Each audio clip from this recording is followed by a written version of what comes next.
Hallo Frau Kalipina, guten Morgen.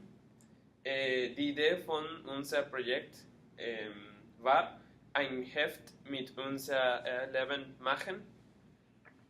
Zum Beispiel. Letztes Semester habe ich ein bisschen Deutsch gewusst, aber Gus hat keine Idee. Er war ein Kartoffel.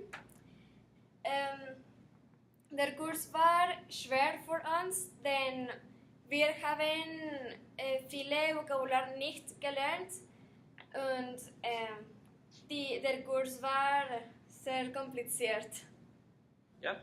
Und auch wir haben viele Städte gesehen und gelernt, zum Beispiel Hamburg, Münster und Jena.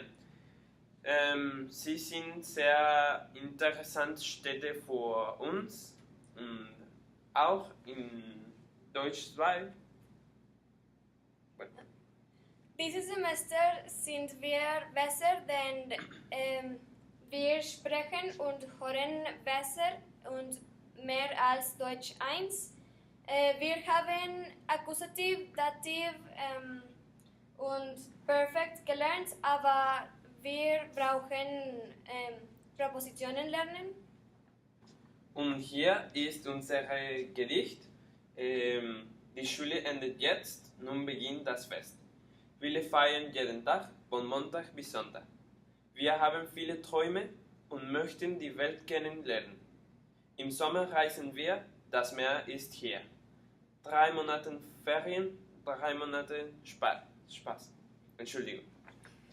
Y bueno, ya no podemos decir esto en alemán porque es improvisado, pero hicimos una bandera que representa el porcentaje que pensamos que podemos tener ya en alemán durante la prepa.